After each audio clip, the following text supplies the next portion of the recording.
Buenos días. Aquí estamos presentes, con ganas de seguir trabajando, de seguir compartiendo, de seguir buscando la esperanza. Hemos hecho un camino muy interesante en el día de ayer con los discípulos de Emaús. Jesús nos ha ido preguntando de qué hablamos por el camino. También nos llamó tardos para creer, aunque en nuestros grupos salía mucho la palabra confianza, pero tal vez en el fondo del corazón tenemos que confiar más, tardos para creer.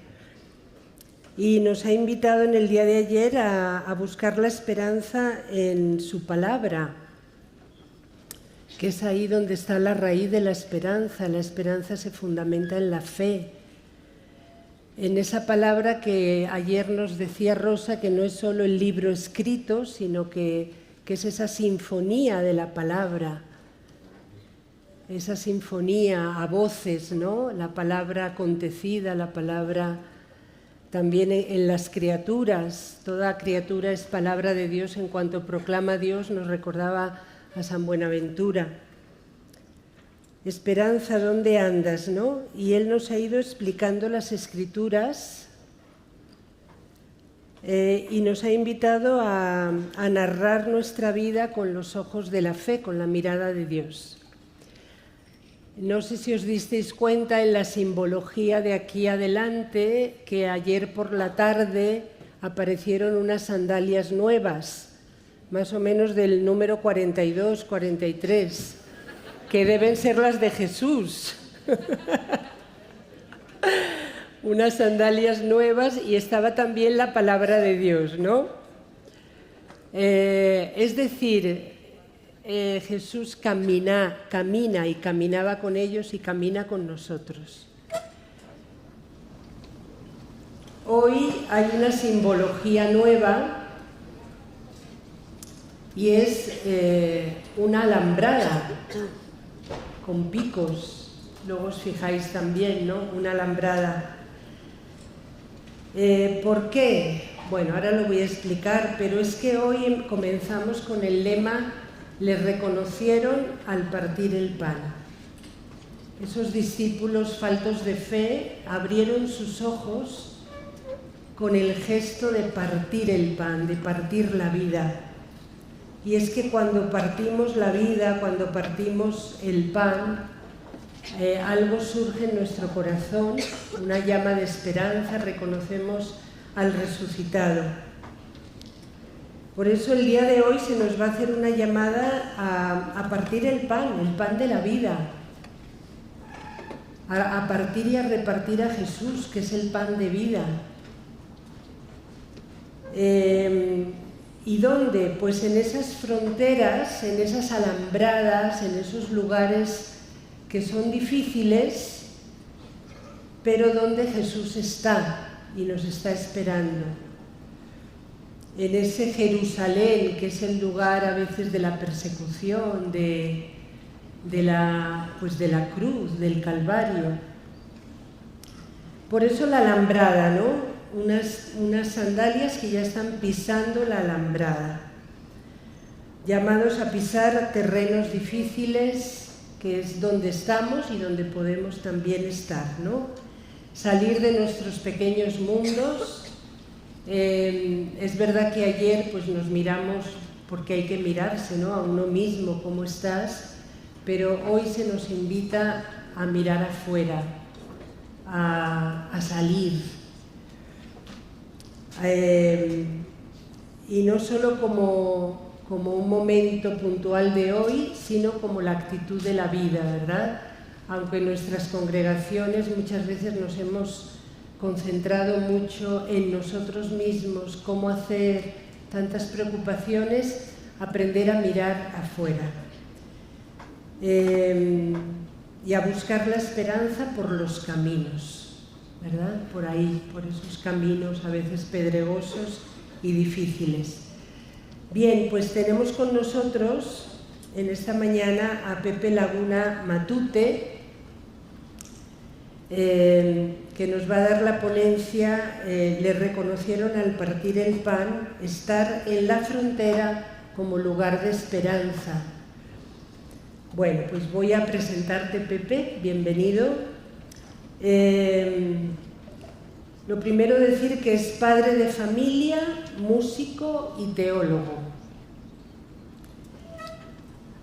Es técnico especialista en electrónica de comunicaciones y posteriormente se licenció en teología en la Universidad Pontificia de Comillas, obteniendo el máster en teología fundamental también. Tiene el diploma de estudios avanzados en derechos fundamentales por la Universidad Carlos III, con una investigación predoctoral sobre la vulnerabilidad como nuevo paradigma fundamentador de los derechos humanos. Está implicado en contextos de marginación. Fue codirector de la primera casa para enfermos de SIDA de España y ha trabajado más de una década en la integración de jóvenes en procesos de exclusión social. Como educador en talleres prelaborales y acompañando itinerarios de inserción de personas sin hogar.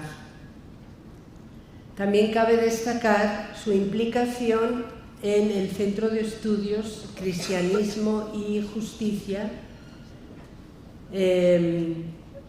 donde publica habitualmente cuadernos en torno a las relaciones fe, justicia, política. Colabora habitualmente en la formación y asesoramientos de instituciones relacionadas con la transformación social. Ha sido profesor invitado en las universidades Iberoamericana de Puebla, TUPS, Ciudad de México y TESO, Guadalajara, México. Desde el 2006 trabaja como editor ejecutivo en el grupo editorial SM y desde este ámbito promueve acciones que buscan concretar el Pacto Educativo Global promovido por el Papa Francisco. En la actualidad, sus campos de acción e investigación están centrados en el cuidado como nuevo paradigma de la civilización. Y tiene muchas publicaciones, no las voy a leer todas porque me quedo aquí toda la mañana. Tiene libros, por ejemplo, Dios impotente, ¿para qué sirve un Dios que baila? Pero no voy a leer todos los libros. Cuadernos, como ya dije, en Cristianismo y Justicia, tiene muchos temas. Por ejemplo, ¿y si Dios no fuera perfecto? Y muchos artículos en otras revistas. Entonces, sin más, le damos la palabra a Pepe Laguna. Gracias por estar con nosotros. Gracias a vosotros y a vosotras por la presentación. Da gusto, solamente por la presentación, que queda así muy rimbombante, da gusto venir. Mirad, tengo dos sentimientos. Uno es de agradecimiento. Me hace mucha ilusión estar aquí con todos y todas. Me voy a poner de pie. Y junto al agradecimiento tengo también otra sensación, la del síndrome del impostor, ¿vale? Pero quitándolo del síndrome, impostor directamente. Es decir, ¿qué hago yo aquí hablando a vosotros y a vosotras de realidades que sabéis más que yo, porque estáis metidos en ellas, ¿vale? Entonces, voy a tratar de demostrar que si quitamos el síndrome soy un impostor de todas. Entonces, tengo 3/4 de hora para demostrarlo y quedará corroborado, es lo que voy a decir, ¿vale? Me proponéis hablar de las fronteras. Entonces, cuando uno... hay charlas que cuando uno no sabe por dónde empezar, hay dos maneras de hacerlo. Uno es ir al diccionario, es decir, esperanza, pues te vas al diccionario y vas tirando del hilo, ¿vale? Y como la pregunta que os hacéis es, como tengo tantas pantallas, no sé dónde ir, ¿por dónde anda la esperanza? Digo, bueno, pues en vez de tirar de diccionario, voy a tirar de mapa. porque al final, ¿por dónde anda la esperanza? A ver si esto... Enciéndelo. Tengo que encenderlo, espera. Ahora. Bueno, y el mapa que tenía más a mano, ¿vale?, era un plano del metro de Madrid. Los que no sois de Madrid, esto es un plano del metro de Madrid, ¿vale? Y entonces, yo os he dicho que soy un impostor, o sea, que eso va a quedar claro. ¿Dónde está la esperanza? Pues yo estuve mirando en el mapa, está en la línea 4, ¿vale?, que va de Argüelles a Pinar de Chamartín, está ahí, ¿vale? Entonces, curiosamente, quedaros con el dato, para ir a Esperanza desde la línea 4 hay que pasar por Prosperidad, ¿vale? Y con esto habríamos terminado, porque si estáis buscando dónde está la esperanza, pues ya está, y la tenéis. O sea que, vale, entonces, bueno, en fin, dinos algo más, porque tenemos más tiempo. Además que es la vida religiosa la que quiere ir a la esperanza, no es cualquier persona. Es decir, bueno, pues si queréis saber cómo va la vida religiosa a la esperanza, muy fácil. Tenéis que hacer transbordo en noviciado, ¿vale?, que es la línea 2. Hombre, sería bueno, podéis ir con iglesia, deberíais ir con iglesia, el transbordo de iglesia, y llegáis también a Esperanza.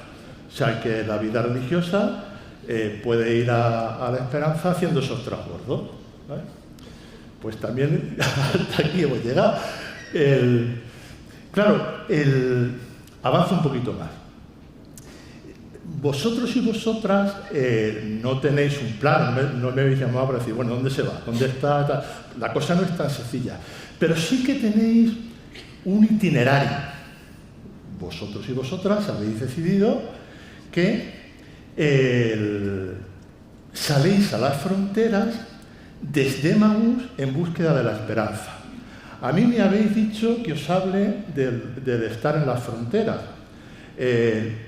Y yo voy a hablar algo de las fronteras, pero sí que me interesa mucho el por qué vamos a las fronteras, a qué fronteras vamos y a qué vamos a las fronteras, ¿vale? Entonces, vosotros y vosotras tenéis un itinerario, ¿vale? No vais a las fronteras a cualquier cosa. Habéis optado por el itinerario que estáis trabajando de Emaús, ¿vale? A ver, para atrás. Ahí. A ver. Mirad, como estáis los 2 días sobre ello, únicamente un recorrido rápido. Por caer en la cuenta del camino. Ayer, aquel mismo día, estamos en el Evangelio de Lucas, el camino es un eje central en la teología lucana. Aquel mismo día iban caminando, Jesús se puso a caminar con ellos. ¿Qué es eso que teníais con vosotros en el camino? ¿Vale? Eso estuvisteis trabajándolo ayer, ¿vale? Él simuló que iba a seguir caminando, no ardía nuestro corazón mientras nos hablaba en el camino, ¿vale? Y era verdad, cuando los discípulos lo reconocen al partir el pan y van a Jerusalén, lo que dicen es, le contaron lo que había pasado por el camino, ¿vale? El camino es importante, ciertamente, para la teología de Lucas. Mirad, en Lucas, Jesús va a estar siempre caminando. Lo vamos a encontrar al principio del Evangelio en la sinagoga, cuando el Espíritu va a estar llevando a Jesús a un montón de sitios, ¿vale? Lo vamos a encontrar aquí. Jesús se abrió paso entre ellos, seguía su camino. En Hechos de los Apóstoles, que es de Lucas también, el Espíritu desciende sobre los discípulos y van a ser testigos de la resurrección en toda la tierra. Entonces, ese camino hasta el confín de la tierra es la dinámica, es la fuerza que justifica o que explicaría de alguna manera el ir hacia las fronteras. Algo como yo os lo dejo ahí para vosotros y para vosotras. Voy a meterme donde no me llaman, como toda la mañana voy a estar. Un poco, supongo yo que ayer, cuando estuvisteis pensando con la línea 4, es decir, lo que estuvisteis, ¿qué conversaciones que traíais por el camino? Pues yo no estuve ayer y no sé qué conversación, pero me imagino, bueno, nosotros pensábamos que para llegar a la esperanza necesitaríamos tener comunidades potentes, necesitaríamos tener juventud, necesitaríamos tener vocaciones, necesitaríamos tener instituciones, es decir, que, bueno, pues nosotros pensábamos que iba a ser el liberador de Israel, nosotros pensábamos que era el Mesías esperado, nosotros pensábamos que para llegar a la esperanza ya tenemos nuestros caminos definidos, o nuestros caminos transitados, conocidos. Bueno, de ahí yo creo que hay cosas que saldrían ayer. ¿Qué pasa con nuestras comunidades? Somos cada vez menos, más envejecidos. ¿Qué hacemos? ¿Caminamos? ¿No caminamos? Y Jesús se pone al lado nuestro y nos dice, es que os estáis equivocando un poco, porque a la esperanza no se va por la línea 4, así tan en línea recta, sino que a la esperanza se va por el camino de la cruz, por la estación del servicio arrodillado, por la oración, por la configuración de la comunidad, de la fraternidad, ¿vale? Porque no vais o no vamos buscando cualquier esperanza, no vais buscando optimismo, vais buscando la esperanza del crucificado y el resucitado. No cualquier esperanza, ¿vale? Y entonces hace falta que Jesús se ponga a caminar a nuestro lado y nos reconfigure el camino que traíamos nosotros y nosotras. Avanza un poco más, dice, bueno, si Jesús nos explica las Escrituras y nos explica algo, pues igual que yo antes iba de noviciado hacia el transbordo, ¿vale? En el plano de Madrid, si veis allí arriba, está el metro de la ciudad y luego aquí abajo está el Metrosur. El Metrosur es un metro que también funciona, que da servicio a Fuenlabrada, Leganés, Móstoles, a las ciudades del sur. Y para llegar al Metro Sur hay que salir por la Puerta del Sur, ¿vale? Entonces, porque me habéis dicho que hable de las fronteras, y las fronteras no están en la línea 4, las fronteras están aquí. Y se sale por la Puerta del Sur, hacia esa frontera, buscando la esperanza, ¿vale? Hasta ahí, yo creo que el plano no da... Claro, porque vosotros y vosotras, os voy a decir un par de cosas así, tenéis una vocación excéntrica. Sois llamados, convocados y enviados a salir hacia los lugares de la esperanza. Tenéis vocaciones abrahámicas. Sal de tu tierra a la tierra que yo te mostraré. Eso forma parte de vuestro ADN vocacional. Entonces, sois llamados a salir a esa frontera. No es que yo venga aquí a decir, tenéis que salir. No es un imperativo. Es una llamada vocacional. Me interesa, antes de salir como previo a la frontera, os voy a confesar que me preocupaba en vuestro tríptico, me preocupaba una cosa, que era... salimos hacia Jerusalén, Jesús está con nosotros, partimos el pan y volvemos a Jerusalén, menos mal, a descansar. Es decir, y entonces me preocupa que mañana os sentéis a descansar, ¿por qué no? Porque a Jerusalén no se va a descansar. Levantándose volvieron a Jerusalén, Lucas 24:33, pero ahí no acaba, porque dice Lucas 24:46, y comenzando por Jerusalén, seréis testigos de todo esto. Y en Hechos, que insisto que es de Lucas, les ordenó que no se alejaran de Jerusalén. ¿Qué hacéis ahí plantados mirando al cielo? Jerusalén no es el punto de la estación Termini, es el punto del encuentro. Dice Esquirol que todo buen encuentro requiere un reencuentro. Claro que habéis sido convocados, claro que hay unas 4 de la tarde, claro que vais a Jerusalén para gozar de ese encuentro, pero para salir, porque sois excéntricos y excéntricas, perdonad que os lo diga así, porque estáis llamados sois llamados, convocados, enviados, llamados, convocados, enviados. Y esa dinámica es la que justifica y la que os lleva a las fronteras, ¿vale? Y hay que estar muy atentos a que esa dinámica esté presente más allá de nuestras edades y de nuestros números, ¿vale? Un elemento más, ¿por qué la vida creyente, no solamente la vida religiosa, sale a las fronteras? ¿Por qué salimos a los lugares de los empobrecidos? No es una opción sociológica, no es una opción económica, no es una opción política, es una opción teologal.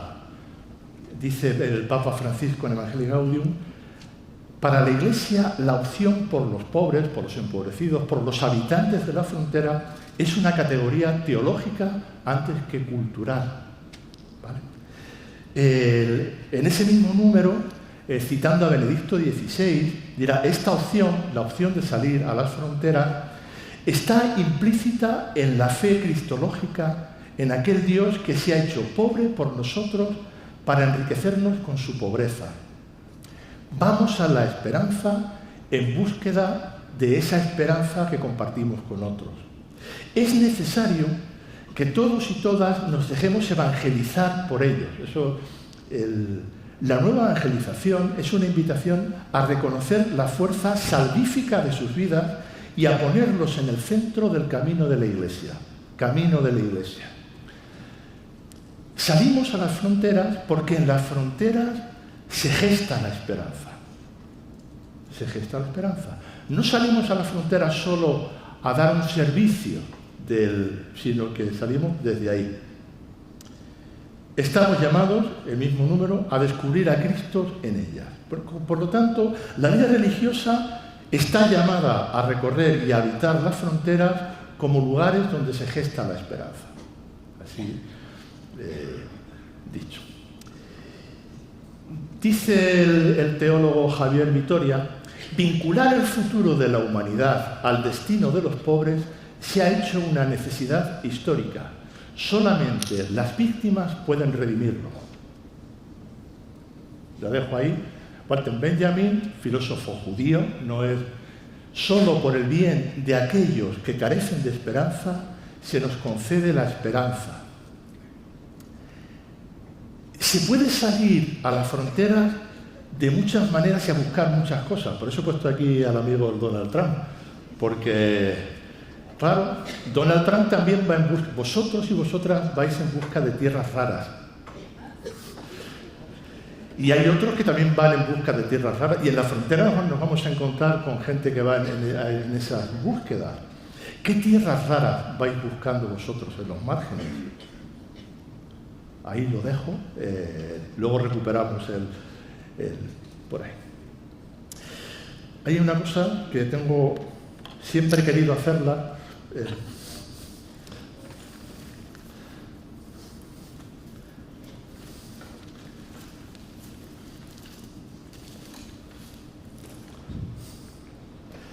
y sería, si queréis, la última cosa metodológica.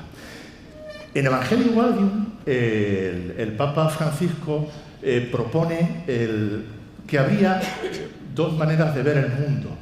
Esa contemplación, si queréis, los que sois de espiritualidad ignaciana, la Trinidad del mundo. Bueno, habría una esférica, este es el mundo, ¿vale?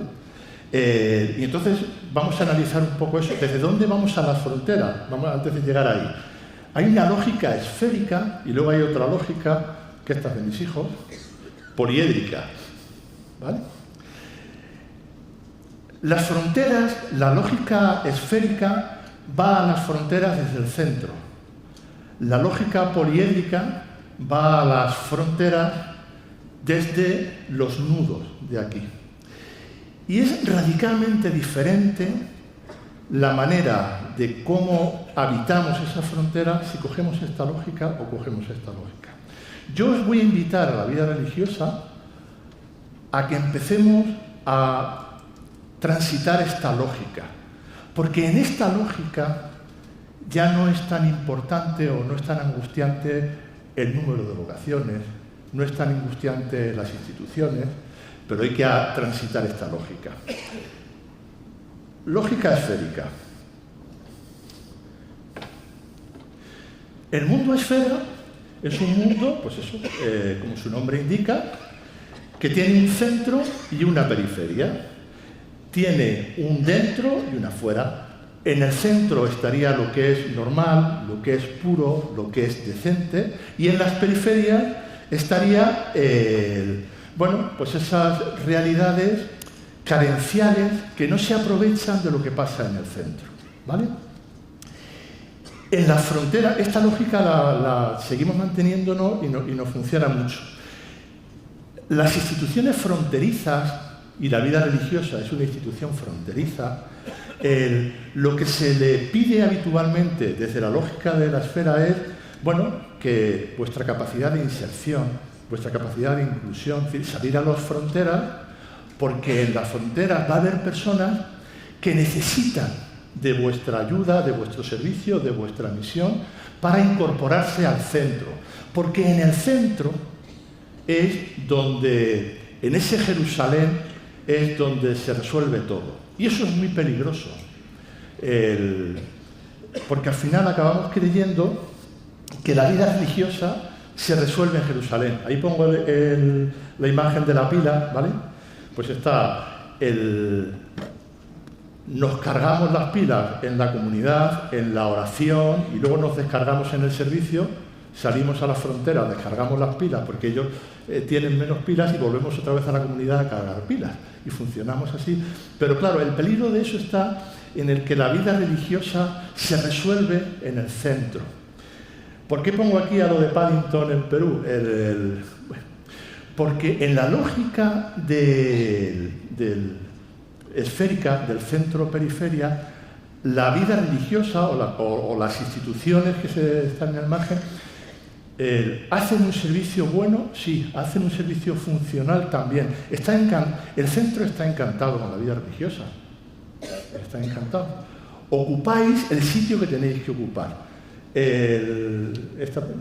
Cuando eran mis hijos pequeños fuimos a ver la película, la primera, esta no la hemos visto ya son mayores y ya dicen que a los sitios ya no van a verlo. Pero lo que me surgía de esta foto es que veis ahí está el osito, el bueno, el malo, y tenéis a la religiosa con la guitarra. ¿Vale? Cumple su función, está en el sitio que tiene que estar, haciendo lo que tiene que hacer. Es verdad que es un tópico, que son estereotipos y tal, pero el imaginario social sitúa, desde la lógica de la esfera, sitúa ahí a la vida religiosa, ¿vale? Tomarlo como titular, todas estas cosas, luego tendréis tiempo para matizarlas, es un poco por lanzar pistas de reflexión, ¿vale? Claro, ¿qué pasa con el mundo esfera? Pues el mundo esfera, y esto lo traigo aquí, sé que no va a resultar provocativo porque lo estáis viviendo continuamente, pues que una institución que su carisma es tener una institución que se sitúa en los márgenes, una institución educativa, una institución social, bueno, pues aparece ahí, de pronto hay un desarrollo urbanístico grande y esa institución que estaba en el margen pues se va poniendo un poquito más en el centro y se avanza un poquito más y de pronto nos encontramos que tenemos una institución que había nacido para situarse en las fronteras, que la tenemos en el centro de un barrio acomodado, dando servicio a otras realidades. Y entonces la cuestión es si nosotros no nos hemos movido. Dice, no, si vosotros no os habéis movido. Se ha movido, se ha desplazado el mundo y nadie os ahorra, y eso lo tenéis y lo estáis haciendo, el discernimiento de si estamos donde tenemos que estar. Eso, digo, no estoy descubriendo nada que no sea el pan nuestro de cada día. La misión es buena, sí. El servicio es bueno, sí. La labor social, el reconocimiento de la vida religiosa es bueno, sí. En nuestro lugar, y eso ya es discernimiento vuestro. Bueno, lo solucionamos. Lo dejo ahí para que lo sigáis pensando ya. Voy al mundo poliedrio. ¿Vale? Mirad, esto es una noticia de hace 15 días del País y que dice: la cultura indígena señala la causa de nuestras crisis. Hay una mirada a los márgenes, a la periferia, a las fronteras, pero ya es una mirada diferente.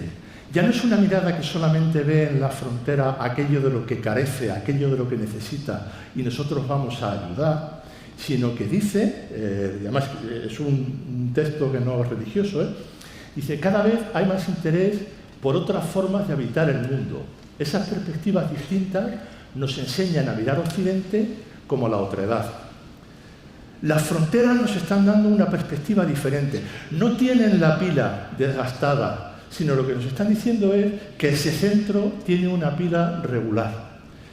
Por traerlo a un ejemplo más nuestro, si cogéis el índice del Sínodo de la Amazonía, claro, dice, claro que habla del clamor de la tierra y del clamor de los pobres. Aquí no estamos diciendo que el margen es un lugar idílico donde tienen todo resuelto. Claro que hay clamor y tal. Pero en los márgenes también hay una iglesia que nos llama la conversión integral, la voz y el canto de la Amazonía. No solamente tienen tristeza, sino que tienen voz y canto. Claro, entonces ahí si el margen tiene voz y canto ya es otra cosa. Mirad lo que... Iglesia con rostro indígena, campesino y afrodescendiente. Una espiritualidad de escucha y anuncia. Los valores culturales de los pueblos amazónicos. Eso las instituciones misioneras que estáis aquí sabéis más que yo de esto. Pero claro, no es lo mismo salir al margen a solucionar un problema, a cubrir una necesidad, que a encontrarse con esas pilas con las que podemos conectar, ¿vale? Traigo otro ejemplo, este es de la revista Vida Nueva. Hace también relativamente poco hubo una exposición en el Museo Thyssen de Marina Vargas, una artista que no tiene relación con la vida religiosa, pero tenía una exposición, Revelaciones se llamaba. Bueno, y entonces en el artículo ella dice, que me resulta... Lo quiero traer... perdona. Dice, una persona, ya te digo, que no se confiesa creyente o no institucionalmente creyente. Dice, el Museo Thyssen-Bornemisza, una exposición que tiene a María Magdalena como eje. Reivindicar en este momento a María Magdalena es un acto poético, político y social. Hablo, dice ella, de poner en valor la relación de lo femenino y lo divino, de establecer un vínculo de lo sagrado y lo femenino para legitimarlo también, ¿vale? Ella investiga en esos márgenes de la crítica feminista y se encuentra con la vida religiosa. Entonces descubre la vida, dice, monasterios escribían, pintaban. A mí lo que me interesa en ese sentido es el misticismo, porque el misticismo es esa vinculación entre lo femenino y lo sagrado, ¿vale? Que se vincula con el arte. Dice, lo que Marina Vargas proclama es que el papel de la mujer en el mundo sagrado y espiritual está en debate sobre la mesa. Es un debate social, no es un debate eclesial de momento.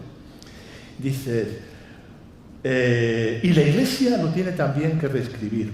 Todas estas mujeres artistas que han sido visionarias, místicas, han estado en relación con lo divino, con lo femenino, con los símbolos, con la cultura, con el conocimiento prohibido, nos han dejado un legado sobre el que estamos ahora trabajando las demás, o al menos las que tenemos ese punto de interés como el que yo tengo.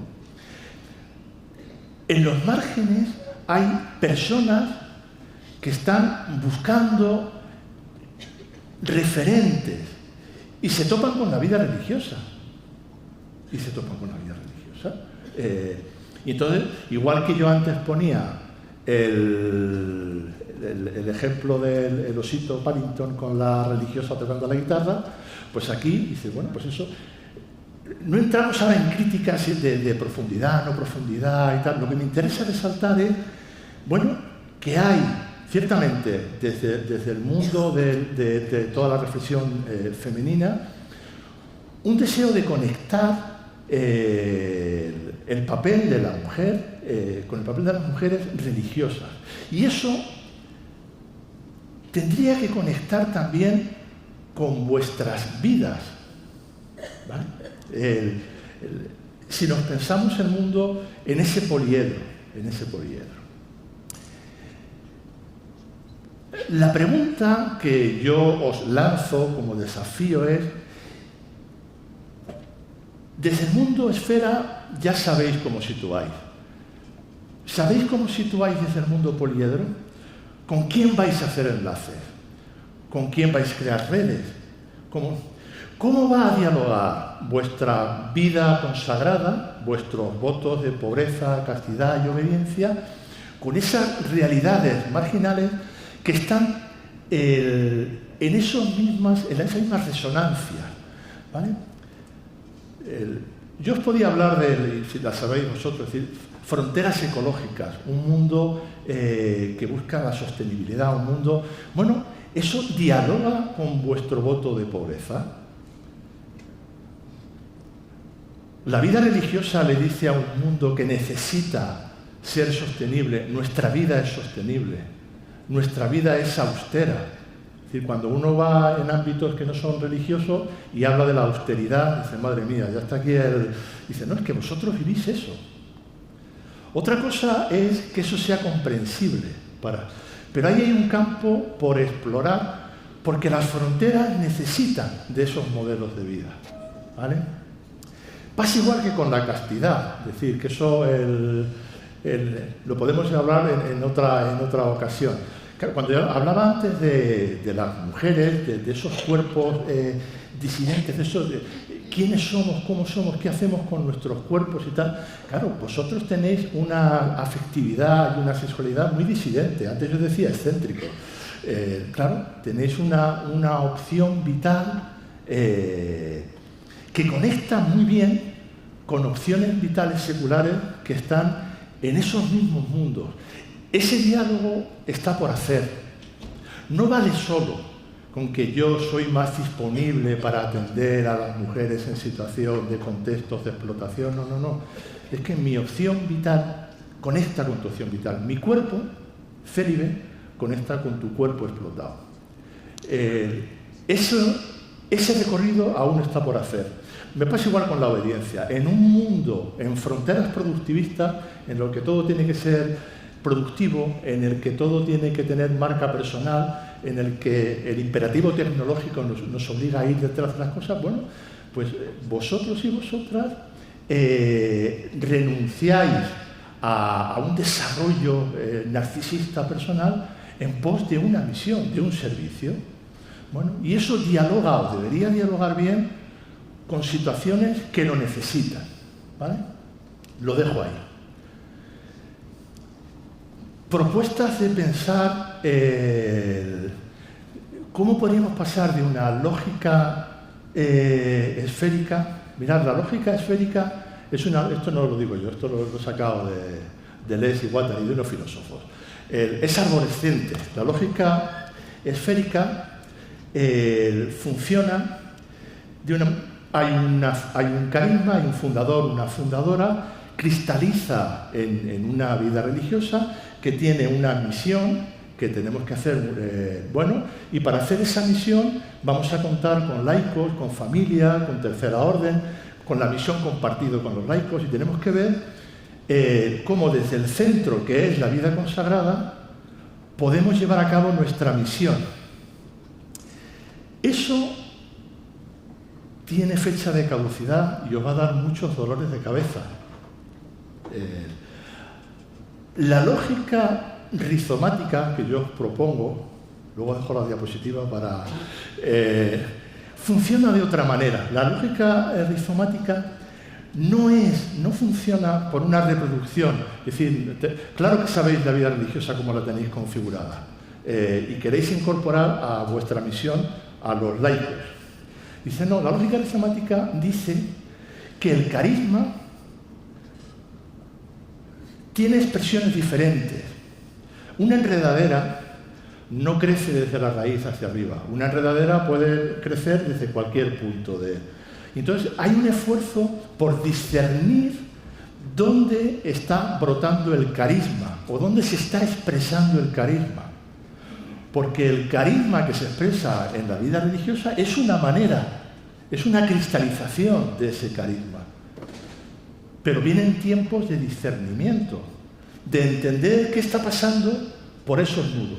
¿Quién está hablando del mismo carisma que el mío? Que a mí me ha llamado a una vocación personal determinada, pero que al otro le está hablando de otra manera.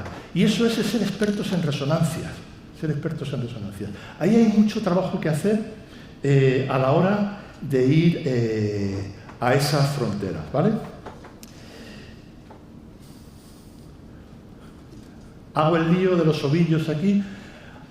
Pensar en lógicas rizomáticas es repensar la vida religiosa, no tanto cómo incorporamos a los laicos a nuestra misión, sino cómo los laicos resignifican el carisma compartido.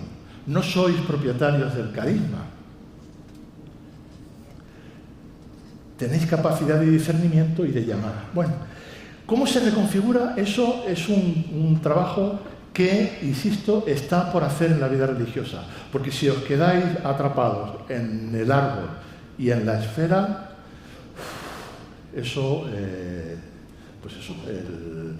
no solo la vida religiosa, sino los análisis sociales, no da para más, no da para más.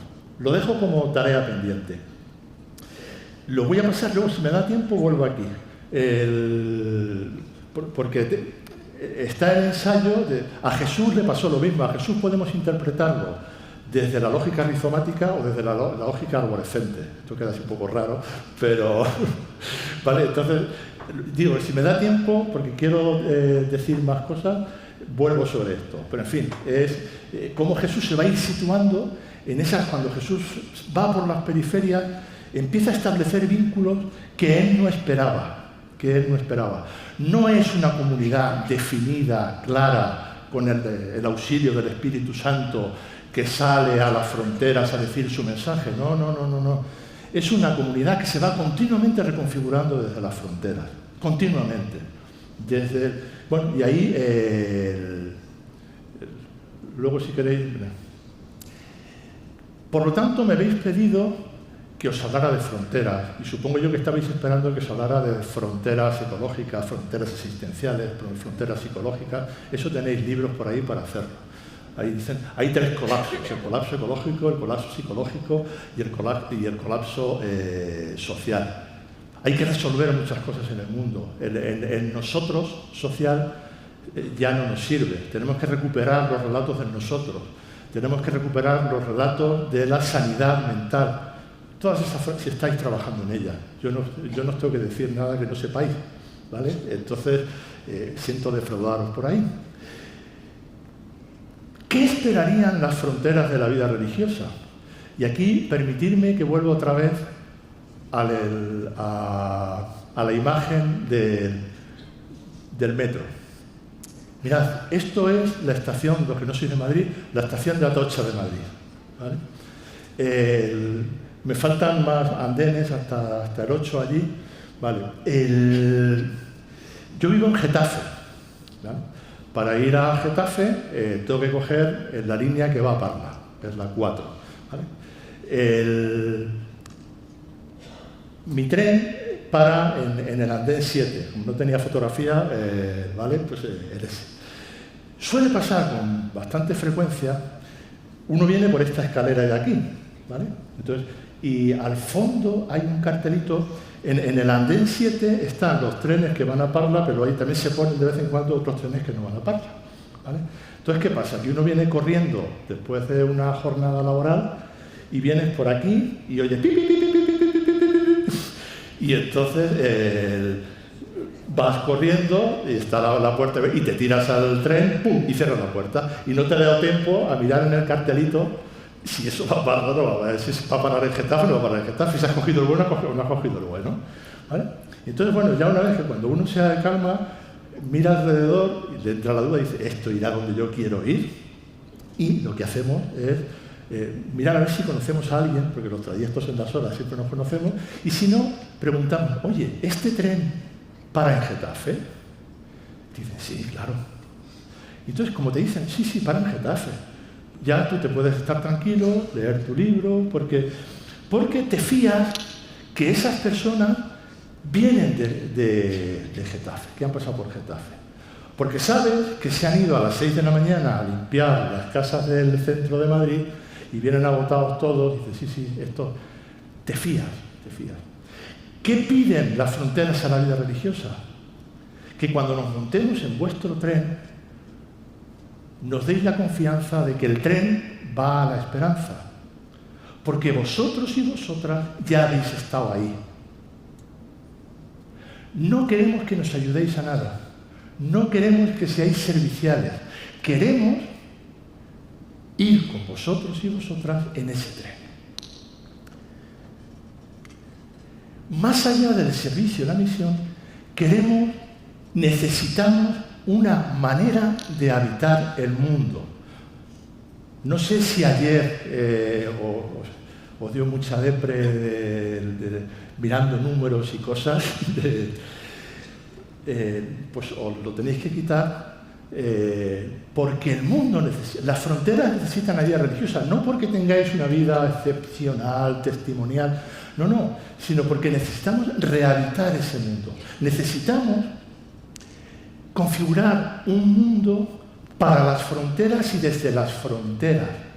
Necesitamos que seáis radicales en vuestra vida religiosa. Y aquí pongo cosas que son frases que no son de ámbitos religiosos. No pongo aquí de San Agustín, de Santo Tomás, de San Ignacio de Loyola. No. Os pongo lo que dicen, lo que se cuece en ámbito filosófico. Necesitamos una vida otro para un mundo otro. ¿Otro mundo es posible? Pues necesitamos verlo de alguna manera. No vale únicamente con enunciarlo. Entonces, querríamos saber si vosotros y vosotras vivís en un mundo otro. Si vuestra vida religiosa prototipa otra manera de vivir en el mundo. Queremos propuestas de existencia. Queremos propuestas de vida que no sean productivas, que no sean narcisistas, que no sean destructivas con el medio ambiente. ¿Estáis ahí para dialogar con esa necesidad? Lo necesitamos. Cojo ahí una cosa antigua, los inéditos viables, ¿vale? Necesitamos eso de la vida religiosa. Dice una frase muy bonita Agamben, dice, transparentar en la vida que vivís, la vida por la que vivís. Necesitamos, viéndoos vivir, deberíamos ver el por qué vivís. Porque lo necesitamos, ¿vale? Más cosas que necesitamos el mundo. Este mundo, estas fronteras, necesitan tiempos y lugares otros. Tiempos y lugares otros. En un mundo de tiempos acelerados, en un mundo de la instantaneidad, es decir, que vamos todos, el mundo, el tiempo y el espacio se nos ha desestructurado, ¿vale?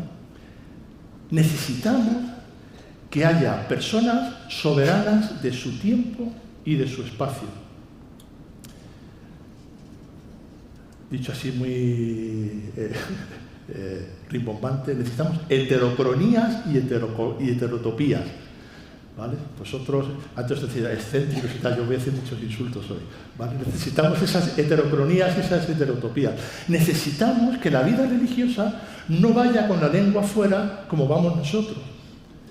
Y aquí algo pasa en la vida religiosa cuando tú tienes que quedar con un amigo religioso y dices, oye, ¿podemos quedar? Y dices, sí, espérate, que tengo la agenda. Y dice, ¿podemos quedar dentro de 15 días? Caso real, ¿eh? No. Dentro de 15 días, por la tarde, el jueves, te viene, sí, venga, el jueves por la tarde dentro de 15 días. Y llega 15 días y dice, ¡puf! No podemos ir. Dice, pero mira, si te puedes venir el lunes a comer, comemos, porque después, y además comemos cerca de una cosa que tengo que hacer luego, y aprovechamos el café y hablamos. Digo algo que no sepáis. Bueno, pues serviciales, sí. Desvividos, sí. Referentes fronterizos, no. No digo yo que no sirváis, que no. Descansar, por favor. En el Señor. Pero que vuestra vida transparente otros ritmos y otros lugares. Y eso pasa por definir dónde estáis. En el mundo esfera os van a valorar. Dice, si el problema no está aquí, si el servicio que hacéis, las instituciones que tenéis son buenas, claro que sí. Aquí ya no estamos en discernimiento de primera semana, aquí en clave ignaciana. No se trata de decir qué es bueno y malo. No, es qué es bueno y qué es mejor. ¿Qué me está instalando en Jerusalén y qué me está sacando a Jerusalén? Por vuestra vida y por la vida de las fronteras. ¿Vale? Bueno, pues frente a un mundo acelerado, necesitamos un mundo que contemple, que pare, que haga del silencio, la contemplación, una alternativa contracultural, porque los estamos metidos en el avión y en el cronómetro. Y la vida religiosa tiene experiencia de eso. Queremos, desde las fronteras, que seáis artesanos y artesanas del tiempo. Mirad, la esperanza se recibe. Nos han hecho una promesa. Sabemos, nos fiamos de esa promesa que nos han hecho. Cuando bajamos un nivel más, las promesas se sostienen con el compromiso. Cuando yo le digo a mi mujer, te voy a querer para toda la vida, pues en el fondo es un compromiso. Es decir, es poner futuro por medio. Es decir, es me voy a comprometer para llegar a esa promesa. Generamos, producimos tiempo, producimos. Bueno, pues necesitamos no solamente personas que queden a esperar, sino esto está muy mal, pero como tenemos una vida religiosa y tenemos una espiritualidad que nos va a alimentar la esperanza, no. Queremos el compromiso que genera futuro. Y eso ya es otra cosa. Lo religioso, dice Feijó en un libro de teología, dice, exige un estatuto epistemológico humilde. Las religiones, yo lo llevo a la vida religiosa, no informan sobre lo que saben, sino sobre lo que creen y lo que esperan. Las fronteras, que es el lugar donde se gesta la esperanza, son lugares que creen y que esperan. Queremos que viváis como sí. Eso lo dice Corintios. Es decir, el tiempo apremia. En adelante, los que tengan mujer vivan como si no la tuvieran, los que lloran como si no lloraran, los que se alegran como si no se alegraran, los que compran como si. Claro, queremos que viváis como si eso fuera así, como si el vivir así, esa es nuestra vida. Pero necesitamos verlo, porque ya San Pablo nos lo dijo. Pero ¿y esto quién lo está haciendo? Hay gente que vive como si teniendo no tiene, como si en comunidades igualitarias, fraternas. Es decir, bueno, ahí hay mucho tarea. La esperanza evangélica se llama reino de Dios, ¿vale? Y dice Caputo, un teólogo, dice, la Basilea, el reino de Dios, es un poema, es un sueño, el poder de una oración. Dice, si presionamos la pregunta de cómo sea este mundo, la clave está en el sea. Es decir, el reino de Dios insiste, no existe sino que insiste, llama, sueña, ora. El reino de Dios no se refiere a un mundo diferente, sino a una visión poética de lo diferente que sería este mundo, de cómo parecería en subjuntivo, si dominara el poder impotente de Dios. Antes yo os decía que erais excéntricos y excéntricas. Bueno, también ser subjuntivos. Es un tema. Bueno, igual os he defraudado en las fronteras. Bueno, ¿qué es lo que quieren las fronteras de la vida religiosa? Pues queremos caminar, no porque yo esté en esas fronteras, si queréis yo me hago portavoz de voces que no son mías. Queremos caminar con vosotras y vosotras desde la puerta del sur a la estación de la esperanza. Y eso es lo que las fronteras piden hoy a la vida religiosa. Pues nada más, gracias.